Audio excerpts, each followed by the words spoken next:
Oi pessoal, eu sou o Liber, esse é o Kitnet HQ e hoje nós vamos falar da série do Netflix, do Sandman.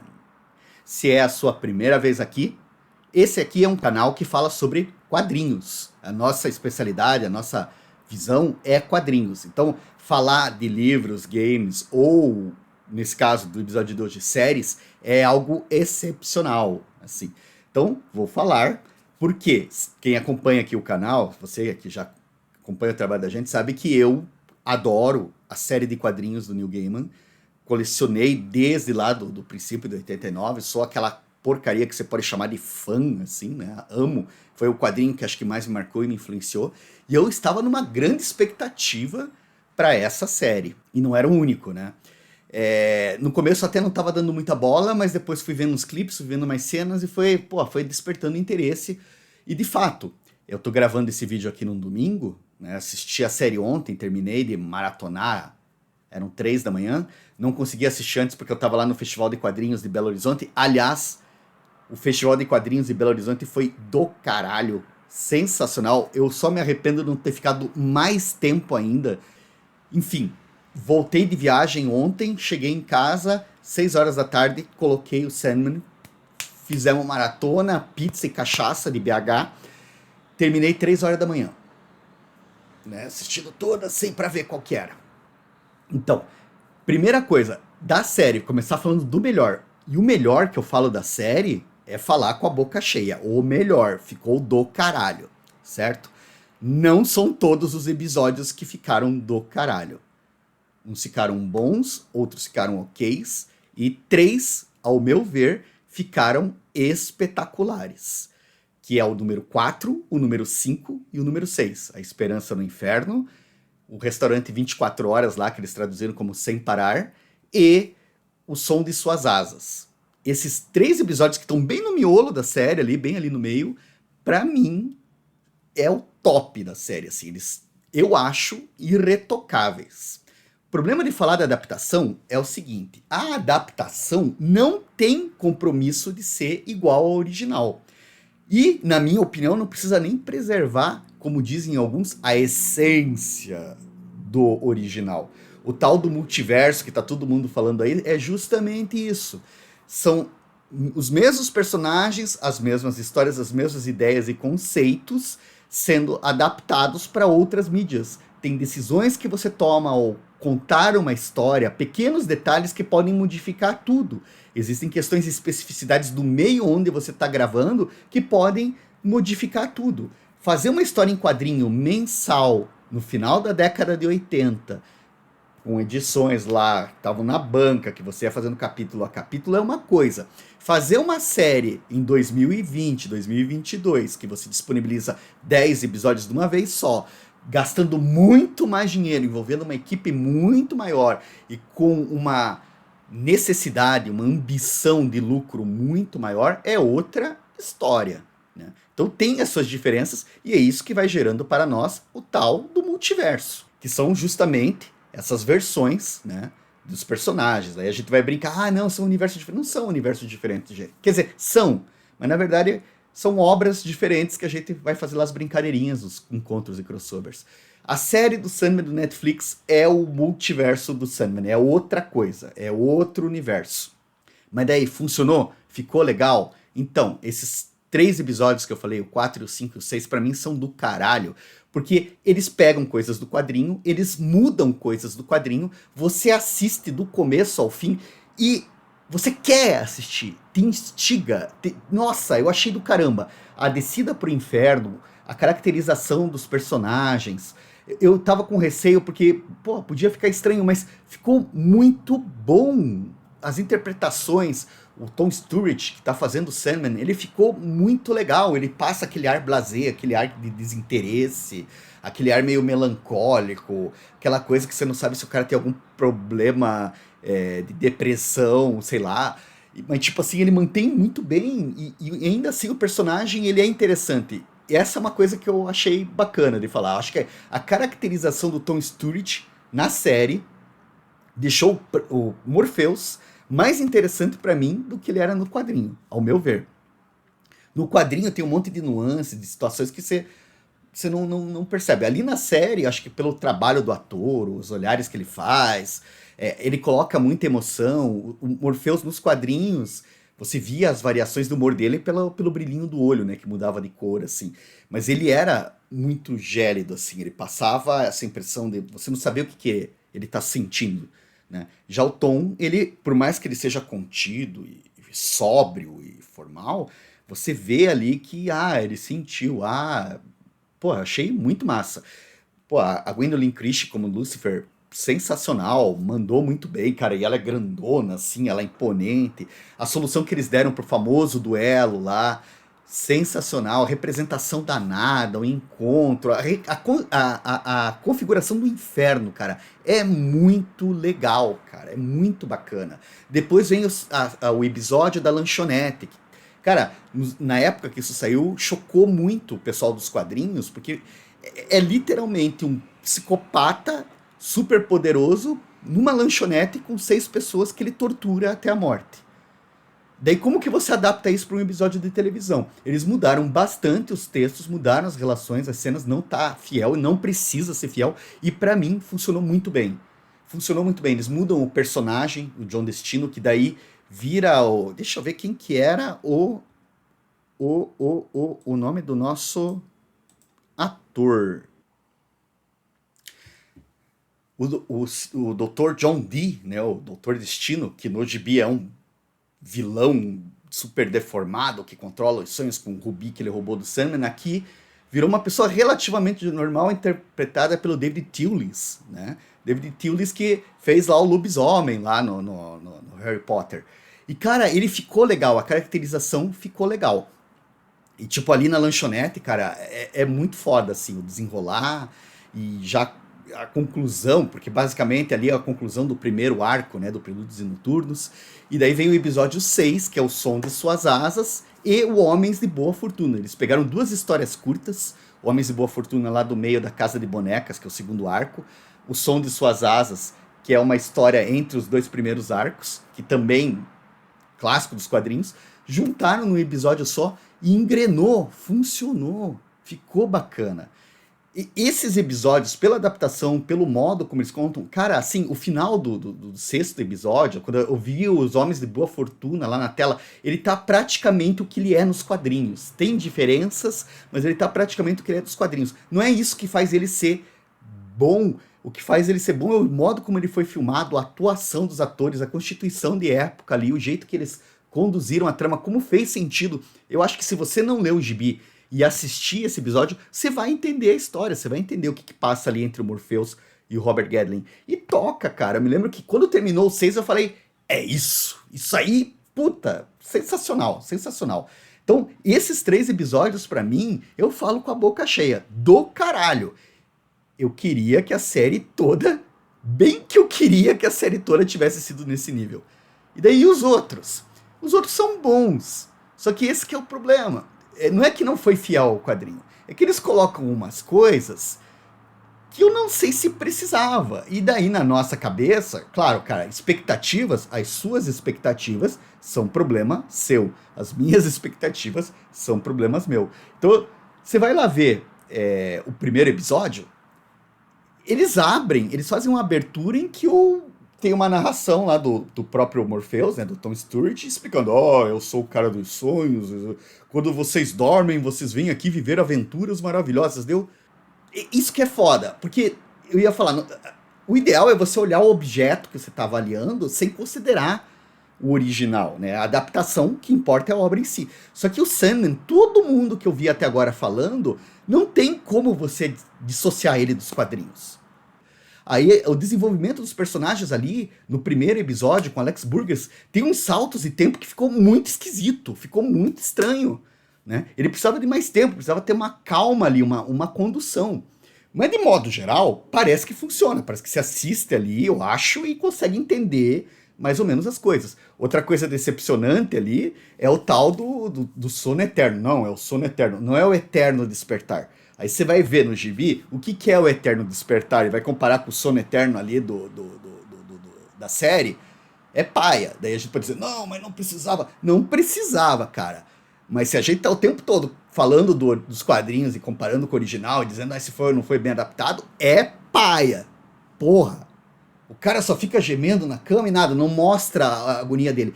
Pontos positivos para não ficar nisso. A evocação dele, o visual, quando eles prendem o Sandman, a cela de vidro, né? As constituições visuais ali, colocar a Jessamy, o corvo, que não tinha nos quadrinhos, 10, bicho. É isso que eu falo, não precisa ser igual, só precisa ficar bom. Jessamy ali, a história, a trajetória do corvo ali naquele primeiro episódio, do caralho, velho. Aquilo ali não tem o que falar, cara. Aquilo ali tá massa. O jeito que ele escapa, né? Tem uma primeira cena que eu acho muito boa, que o carinha vai bater na porta para entregar o livro lá, né? O cara do museu vai bater na porta da mansão do Roderick Burgess. No quadrinho, quem abre é o mordomo. Mas na série ficou o menininho, né? O Alex abrindo a porta, cara. E, cara, amei aquilo. Isso é o tipo de mudança que quem conhece o quadrinho e vê ali... Sabe, porra, isso ficou bom, cara. Então é isso, vai tendo essas coisas positivas, vai tendo essas coisas negativas. O que eu acho negativo, acho que por causa dessa estrutura de série, de narração, você colocar o Coríntio como o vilão. Então ele tá no primeiro episódio, ele tá no outro, ele vai conduzindo a série, ele tem um plano. Não, velho, porra, cara, não precisa ter um vilão. Abraça uma outra proposta. E é doido porque eu assisti o American Gods do Neil Gaiman, né? Eu acho que ele tem muito a ver com o Sandman. Acho que eu prefiro a primeira temporada da American Gods do que essa primeira de Sandman. Eu acho que o American Gods é mais bonito, mais bacana, mais impressionante. Mas lá também tem umas coisas que ficaram estranhas, só que eles resolvem melhor. Porque como que o Neil Gaiman escreve esses 2 primeiros arcos que estão aqui? Você tem uma rotatividade de personagens enorme. Cada episódio tem um núcleo diferente. Então eu tava falando lá do primeiro, que tem o Roderick Burgess, toda uma relação com a magia da Inglaterra do começo do século XX, tem toda uma relação lá com Aleister Crowley e tal, que não é muito bem explorado, né? Mas, ok, né? As relações ali entre os personagens também, podia ter mais drama, né? Eu falo essas coisas, pra mim, gostei de Sandman, mas pra mim a referência da adaptação desse tipo de série de quadrinho é a Patrulha do Destino. A primeira temporada da Patrulha do Destino é irretocável. E o desenvolvimento que eles fazem com os personagens lá, as adaptações, o drama que eles colocam, cara, é foda e acabou. Então, assim, se comparar Sandman, adaptação série, com a Patrulha, adaptação série, a Patrulha tá mais alta que Sandman. Patrulha tem mais acertos, tem mais força dramática, tem mais coesão. O que não quer dizer que Sandman não seja legal. Aí você vai ter lá o segundo episódio, que é outra coisa que eu fico pensando. Cara, o nome do episódio do segundo é Anfitriões Imperfeitos. Nos quadrinhos a gente sabe que é Anfitriões Imperfeitos, porque o Morpheus conseguiu escapar, tá exausto, ele rasteja de volta para o sonhar, e ele é encontrado numa noite tempestuosa de um pesadelo pelo Gregory, o Gárgula, que leva ele para casa do Abel, e tá lá o Caim, e daí eles são os anfitriões imperfeitos, eles acolhem o Morpheus. Já na série, o que dá a entender? Ele chegou, encontrou a Luciene, e daí ela, você precisa de energia, vou precisar devorar coisas intactas que eu criei, ok, beleza. No caso, é o Gregory que vai ir pra fita, ele criou o Gregory, ele vai destruir o bicho, e essa cena eu achei emocionante, eu achei tocante. Só que quando ele chega lá na Casa da Mansão e do Mistério, você tem que entender que a Casa da Mansão e do Mistério do Caim e do Abel eram de títulos de terror da DC Comics dos anos 70, 60. Eles moram em lugares assustadores. É pra ser bem aquele estereótipo da cripta do terror. Cemitério, árvores secas, cadavéricas, sombras, meia-lua, aquela coisa toda, e eles vão contar histórias assustadoras pra gente. O Morpheus vai lá visitar o Caim e o Abel, gramado bonito, árvores bem cuidadas, parece casa da avó, assim, sabe? Parece chácara, assim, cara. E daí a relação entre eles, amenizaram o Caim para um caralho. Tudo bem, mas os atores estão ótimos. Os atores, não tenho nada, tenho, mas já chego lá. Mas assim, cara, os atores mandaram muito bem. Só que daí, tipo, o título Anfitriões Imperfeitos perde totalmente o sentido dentro dessa adaptação. Podiam ter feito outro. Quem é o anfitrião imperfeito dessa história? Porque Porque ele não fica, eles não recolhem ele, eles não cuidam dele, eles não dão alimentação pra ele. Ele vai visitar eles e pega o gárgula. E daí, aquela coisa que fica emotiva e tal, mas, né? Aí as três bruxas, massa, porra, aquele cais no meio da escuridão com o mar, com as águas, tesão. E é isso que vai indo assim a série. Ela tem coisas boas nos episódios e tem outras coisas que ficaram assim meio, sabe? Putz, não tem coesão, não ficou legal amarrado o drama, assim, faltou coisa. Faltou coisa ou sobrou coisa. Os três episódios lá do meio, 4, 5, 6, são os perfeitos. Agora, a, a, a pior coisa pra mim da série, aquilo que eu realmente olhei assim e falei, meu Deus do céu, não é o pior episódio, mas assim, Jenna Coleman como Joanna Constantine. Cara, não rolou. Assim, não é nada contra a Jenna, gosto dela, me lembro muito dela. Talvez seja isso até que influencie, né? Ela como a Clara Oswald, né? Com Doctor Who e pá. Mas, cara, você começa o episódio 3, que era pra ser um lance gore, meio Hellraiser, meio homenagem a Clive Barker. E esse não vai ter o gore. Ela, você tem aqueles primeiros minutos mostrando, pô, Joanna Constantine é uma exorcista, ela expulsa demônios, ela manja de magia e tal. E, cara, ela entra num cinema que, apesar de eles mostrarem lá um monte de folhinha, de bilhete, de ingresso, de pacotinho com vento, né, passando pelo chão, o cinema tá limpo. Aí, tá assustador porque, o cinema tá com a entrada toda escura, e daí lá a porta, tem umas luzes piscando por trás da porta, e a porta chacoalha, deu? Caralho, parece Supernatural, cara. Tá mais pasteurizado que a série do Constantine, que desculpem, a série do Constantine é tenebrosa. O filme do Keanu Reeves, com todas as diferenças que ele tem, ainda é uma melhor adaptação do que a série do Constantine. A série do Constantine, se você ler os quadrinhos, é de chorar. Assim, tipo, puta que pariu. Mas daí tá lá a Jenna Coleman, daí ela entra, daí ela mostra umas coisas que supostamente deviam deixar a gente assustado, e não deixa. E daí, isso daí é um flashback, é um sonho que ela tem, esse pesadelo, que seria o Newcastle dela, assim, né? Que daí tem a menina Astra, que era a mesma lá do John, lá do trauma dele de Newcastle, daí também ela é levada pelo inferno, o caralho é 4. E daí a gente vê a Joanna numa missão. Daí ela vai...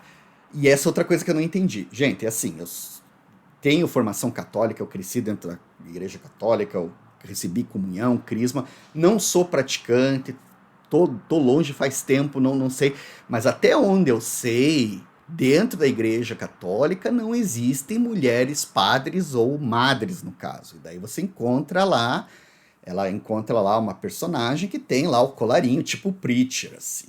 E daí ela avisa, porque parece que uma princesa da família, uma princesa da família real lá e tal, quer casar escondida lá com um cara, e ela acha que a princesa tá domada pelo demônio. Aí o que a Jenna Coleman, ou melhor, o que a Joanna Constantine propõe, né?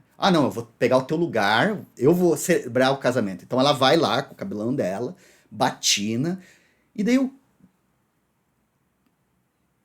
Não! Ou sim, não sei se você sabe, de cerimônias da igreja católica, ainda mais relacionado com esse conservadorismo britânico com a família, né? Cara, me avise, assim, porque... Tipo, eu não tô sabendo dessas coisas, eu não sabia. E daí tá. Ela vai lá, celebra o enlace entre os caras, assim, né? Faz lá, não, é o cara que tava possuído pelo demônio, daí o demônio começa a sair de dentro, e não sei o que. E o Sandman aparece nesse começo também pra falar com ela. E, cara, esse episódio é muito troncho, porque, tipo, a impressão que vai dando é que o Morpheus não faz nada. Ele não faz nada. Ele fala uma coisa, ninguém obedece, ninguém escuta ele. O Corvo, o Matthew aparece. Aí quem manda lá, eles até falam isso na série, quem manda mesmo no sonhar é a Luciene. O Morpheus não... O Morpheus é um idiota, ele não sabe o que tá fazendo, ele não... Tipo, você até fica na dúvida, por que esse cara existe? Assim, se você começar a olhar a série mesmo assim, mas peraí, por quê? Porque quem cria o Lucien, quem cria o Matthew é a Luciene, quem manda o Matthew ir atrás do Sandman e colar nele é a Luciene.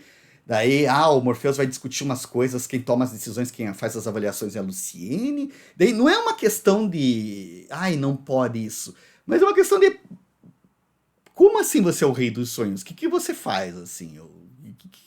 Como que ninguém te escuta? E ninguém escuta ele nesse episódio. Inclusive tem uma cena lá que daí eles chegam lá no apartamento e daí a Jonah Constantine fala pra ele, você espera aqui embaixo que eu vou subir. E ele fica esperando na chuva, cara. Ele não entra. Daí o corvo que vai... Não, acho que você devia entrar, hein? Daí eu... Que merda. Que merda. Assim, tipo... Que bosta, cara. No quadrinho ele era cuzão. Na série ele parece um merdão. Daí aquela coisa, né? Vai ter o crescimento do personagem. Ele vai aprender com os seres humanos. Mas daí... O episódio é ruim, esse da Joana? Olha, tirando o começo, que eu achei realmente uma merda, assim, a introdução dela, a apresentação dela como personagem, o desenrolar é ok, é bacana. A relação dela com a Rachel, com a Areia, é bacana. A relação dos sonhos, de você não distinguir a realidade do sonho, que podia ser muito melhor explorada, que tem coisas na série que exploram, mas não é tão profunda assim, quanto é no quadrinho, tá lá. Né? Então, tipo, as discussões de amor que eu acho bacana, né? Porque o Sandman tá cheio de discussões sobre amor, sobre relações e tal, né? Corações partidos, o Morpheus no quadrinho é isso, né, cara? Ele é o cara que leva o fora e fica, meu Deus, ela não me ama, estou sofrendo, ok, cara, anos 90, começo 2000, o emo e tal, faz sentido, mas estamos em 2020. Você ficar... Cara, a pessoa não gosta de você, a pessoa te deu um fora. Guarde teu luto ali, sofra um pouquinho, mas não transforme isso... Sei lá, não deixe isso te consumir, né? Não transforme isso em algo que faça parte da tua identidade, né? Assim, sei lá. Mas enfim, as discussões que tem ali eu gosto. É que eu falo essas coisas, mas no fim das contas eu sou meio emo, assim, também sobre esses caras que fazem tragédia por causa do amor, né? Meia culpa também, né? Quem sou eu pra falar? Mas tem ali, acho bacana, a relação dela com a Rachel é bacana, a conclusão do episódio é legal. Daí vem os três lá que eu falei, o 4, 5, 6 que são os melhores. E daí vem a Casa de Bonecas, cara. A Casa de Bonecas já era complicada no quadrinho. Eu acho que no quadrinho o Neil Gaiman deu uma solução enorme. Já falei isso, eu tenho uma série, tem um episódio dedicado pra Casa de Bonecas. E a Casa de Bonecas foi um quadrinho que o Neil Gaiman começou a escrever, e daí ele teve que parar, assim, parar não, ele começou a escrever, publicou, aí descobriu um livro que tinha a mesma história que ele tinha pensado, daí ele teve que mudar toda a história no meio, fazer todo um improviso, e quando a última edição tava para ir pra banca com o último capítulo, ele ainda não sabia como é que terminava. Então é uma história, assim, que se você olhar a Casa de Bonecas do começo ao fim, ela é meio estranha, ela tá meio truncada, tem umas coisas ali que sugere, mas ela funciona. Ela funciona para a maior parte dos leitores, para mim funciona. Porque apesar de todos esses engasgos, esses entraves, cara, tem questões ali muito legais. Tem a história dos colecionadores, que é uma convenção de assassinos seriais, né? E daí eles chamam de convenção dos serialistas, né? Daí na série isso tá lá, tá engraçado. Só que tá lá, tá engraçado, mas também tá estranho, né? Inclusive, nesse episódio dos serialistas, tem uma piadinha de fundo que é muito legal, que eles estão no Mike's Drink and Burger, que aparece lá no fundo o nome da lanchonete, que é o nome do desenhista, Mike Dringenberg, o nome do artista gráfico. Que é outra coisa. O Mike Dringenberg, ele pega a Casa de Bonecas e ele dá uma identidade gráfica muito legal. É um trabalho gráfico muito bacana, uma característica suja, de xerox, de impressões, colagens, que ficou, cara, já destoava do que era feito do quadrinho na época, assim, cara, e ainda hoje eu olho e acho muito bonito, é muito bacana. Daí você vai ver a convenção serialista, a convenção dos assassinos seriais na série, à luz do dia, tudo bem iluminado, tudo ordenado, tudo... O hotel tá colocando os assassinos junto com outras pessoas normais, não tem aquela divisão de eles terem pego o hotel só pra eles, um hotel no meio do nada. E daí tem a questão da trama geral, né? A trama geral, a Rose Walker, porque no quadrinho o Sandman foge em 1988. Na série ele foge em 2022, 2021. São 30 anos de diferença, 30 anos a mais. Da Unity Kincaid, que é a personagem que sonha lá e tal, que fica presa no mundo dos sonhos. para agora, eles tiveram que colocar uma geração nova. Então a Unity não é mais a avó da Rose Walker, a Unity é a bisavó da Rose Walker. Aí você olha para uma pessoa que tem mais de 100 anos que aparece na série, e ela tá muito bem para a idade. Ela não parece ter 100 anos, ela não parece ter 90 anos, ela não me parece ter 80, ela não parece nem ter 70. Ela tá extremamente bem conservada. Daí, mas não seja chato, vira os olhos para isso. Ok. Tudo bem.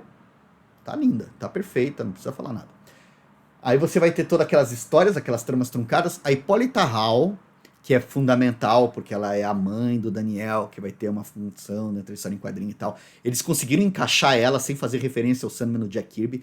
Tem uma referência ao Sandman no Jack Kirby através do Jed, que é bacana. Tiraram o Brute Globe, substituíram por outro pesadelo, que é bacana, é legal. As ideias, do jeito que tá ali, tá bacana. Mas o que eu acho que faltou nessa Casa de Bonecas, da série da TV, foi uma trabalhadinha melhor na condução, digamos, de direção de arte, que apesar de as cenas, os sonhos são ok, mas a cena no hotel, a convenção dos serialistas, eu acho que tinha que ter uma outra direção. E talvez não seja nem questão só gráfica e questão de direção de arte, de cenários e iluminação. Tem coisas ali que, por exemplo, era melhor ter filmado à noite, né? Enfim, mas aí não é só isso. Aí a questão também, acho que tem alguma coisa ali de ritmo e de montagem e de roteiro. Você tem esses vários personagens e essa coisa de série. Porque como é que funciona uma série de modo geral? Você tem os núcleos e você vai mostrando as historinhas paralelas. O Sandman tem isso, mas você concentra não durante um episódio várias histórias paralelas, né? Você faz episódios em que você concentra num e você dá toques dos outros, assim. Até que cada um vai chegando ali, ele vai montando. E você tinha um espaço de leitura, assim, tal, mensal. Mas ali a série, cara, tem alguma coisa que eu não sei explicar na Casa de Bonecas que perdeu bastante pro áudio. O audiovisual perdeu bastante pro quadrinho. Tem uma conclusão na Casa de Bonecas que a Rose, depois de tudo entrever o que acontece, ela entra em depressão. Daí ela faz um epílogo que é do caralho. Não tem isso na série. Tudo bem, não precisa ter, mas a série não oferece algo que dê aquele estado. Ela não oferece aquele ar de, sei lá, o Neil Gaiman nas histórias dele. Você pega lá o livro do cemitério, você pega o próprio Sandman, ele tem episódios, ele tem momentos lá, o Oceano no Fim do Caminho, ele brinca com o emocional, ele chacoalha a gente, ele coloca coisas, momentos assim, com uma beleza que provocam dor, assim, é o final, é a perdição, assim, é o... E, porra, achei massa, assim, cara, mas daí na série ali fica confuso. A Rose Walker cria uma relação com o Morpheus desde o começo, ela vai parar nos sonhos, ele já fala com ela e não sei o que, eles parece que eles estão agindo em parceria, aí ela ganha poderes, daí o Corinthians começa a usar ela, daí o Corinthians ainda caracterizado como o grande vilão da série, daí ele começa a manipular ela, pra ela usar ela como arma contra o Morpheus, e essa coisa mesmo assim de conflito de um vilão e o herói.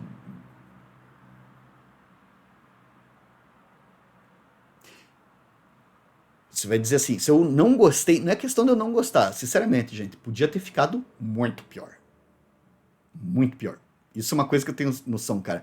Esse material, esse Sandman, adaptação, eu acho que a gente tá super no lucro, eu acho que deve ter gente que talvez esteja escutando aí agora que curtiu a série, isso que importa. Se você curtiu a série, se você ama a série, se pra você faz tudo sentido, não me odeie, tá? Eu só tô compartilhando aqui umas ideias, você tá certo, e tomara que tenha muito mais gente que nem você e que venham mais temporadas, porque eu amei também, eu quero mais.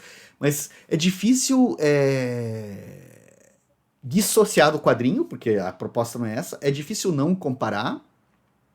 Acho que tem muita coisa que talvez tenha até ficado melhor que no quadrinho, sim, né? Mas tem outras coisas que ficaram fazendo falta. Tem outras coisas que como o audiovisual ficou troncho.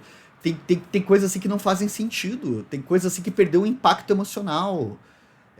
Os personagens da Casa de Bonecas, a relação dela com o Hall, a Barbie, o Ken, a Chantal, a Zelda, ali então os atores estão ali, mas não constrói, eles dão espaço para Lita, eles transformam a Lita na acompanhante da Rose, matam a mãe dela, que tinha nos quadrinhos, né? Ela não tá Não existe, daí a Alita tá ali, você não sabe por que elas são amigas, você não sabe por que a Alita tá ali acompanhando, daí ela tem um, o marido dela, o fantasma do marido dela fica rodeando em volta dela. A solução, o argumento tá bom, mas o modo como isso é apresentado, o modo como isso desenvolve, parece que falta coisa, parece que não dá liga, sabe? Essa foi a impressão que eu fiquei. Parece que tá faltando uma liga ali. Embora as soluções, se for pensar assim, as soluções que eles deram funcionem, ficou um troço meio truncado, eu não consegui criar. A primeira parte, Prelúdios e Noturnos, na minha opinião, é a melhor parte da série, né? A Casa de Bonecas tá ok, tá mais ou menos, desculpa, gente. Eu achei mais ou menos, mas eu sei que podia ter sido muito pior. E daí tem aquela coisa do gancho final, não, porque a próxima temporada vai ser Estação das Brumas. E daí já tem aquele gancho. Cara, a Gwendolyn como Lucifer tá ótima. Não sei quem é que faz lá, a Mazikin, beleza. Mas essa coisa meio de vilão, assim, meio de dar risada. Eles que me aguardem. Velho. Não sei. Agora vamos falar, dá um veredito e não sei o que tal. Cara, se eu fosse dar uma nota de Sandman de série de 1 a 10, a série Sandman eu dava 8. Eu não acho uma série horrível, tá melhor que muita coisa, melhor que muita adaptação. Tá melhor que muita coisa da Marvel, desculpa. Eu tento assistir as séries da Marvel, eu não consigo, não rola, não desce. Só que eu fico me perguntando, se eu não tivesse a relação que eu tenho com os quadrinhos do Sandman, será que eu teria assistido a série do Sandman assim? Porque geralmente eu largo as séries, eu vou assistindo, eu largo. Eu não sei se. Porque muito que me empurrou pra maratonar e fazer é porque, pô, eu adoro quadrinho e tal. Não sei, não sei, não sei. Acho que o que tem que ser ouvido são as opiniões do pessoal que curte audiovisual, né? Pegar a crítica da galera que curte audiovisual, que acompanha as séries, e principalmente a galera que não conhece os quadrinhos. Acho que nesse caso, a gente tem que ver a série como ela funciona para quem nunca leu o Sandman. Porque se for para dar uma palavra final, bicho, a série é legal, mas ela perde feio pros quadrinhos. Sim, a série tem coisas bem mais interessantes até do que os quadrinhos, tem momentos melhores, mas no geral, o quadrinho é mais coeso, ele é mais instigante, graficamente falando, as propostas são melhores, tem muita coisa que eles não colocaram na série que daria uma carga dramática, uma potência expressiva que ficou só nos quadrinhos. Os quadrinhos são melhores. Mas não precisa comparar e não sei o que. Cara, eu já comparei, desculpa.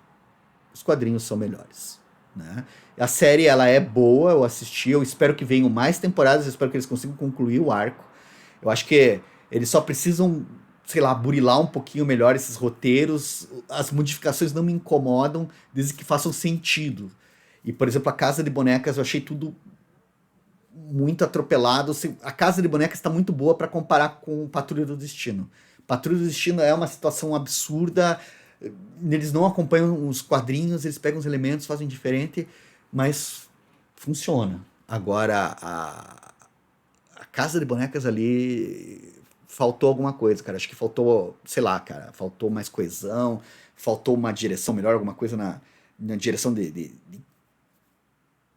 entrosar melhor os atores, ou entrosar a gente melhor com os atores, colocar elementos pra gente acompanhar melhor, para não ter essa coisa do distanciamento. Talvez porque é difícil o Sandman adaptar, porque são vários núcleos, várias histórias, então como é que você coloca isso para uma série de TV, né? Não sei, cara. E também, aí entra a minha limitação, não sou um crítico audiovisual, eu apenas curto os quadrinhos e tal. Enfim, tô vendo aqui que deu quase 40 minutos de vídeo, provavelmente eu não vou editar nada disso aqui, não sei se alguém vai ficar acompanhando, não sei se eu vou editar e ficar colocando figurinhas, porque não tá fácil a vida. Mas eu queria falar alguma coisa, talvez tenha gente querendo ouvir, né? Eu acho isso bacana. Então eu agradeço muito a atenção de você, se você assistiu até aqui. Agradeço muito o seu tempo que você gastou me ouvindo aqui. Se você quiser comentar alguma coisa da série, pode comentar ali embaixo, sem problemas. Agradeço. Se você achar que vale o like, dá o seu like. Se você é nova aqui no canal, quiser assinar e acompanhar a gente, estamos falando de quadrinhos o tempo todo, eu e o parceiro Escama. Quartas-feiras a gente tem as nossas lives, entrevistando a galera, às vezes batendo papo entre a gente. Agradeço demais vocês. Vamos nos falando. Espero que quem não leu o quadrinho, se quiser deixar opinião também, eu tô super curioso, assim. Espero que a série agrade as pessoas mesmo, que se desenvolva, porque, cara, a série de TV é aquilo, né? Uma temporada, a próxima pode ser muito melhor ou muito pior. Então, o que a gente tem hoje para essa primeira temporada, acho que a gente tem material ok. Acho que isso que eu posso falar é ok. Tem 3 episódios que eu achei do caralho, assim, foda. E já tá bom, cara. Se a gente parar pra pensar, tá massa. E é isso aí, pessoal. Obrigado pela audiência e até a próxima.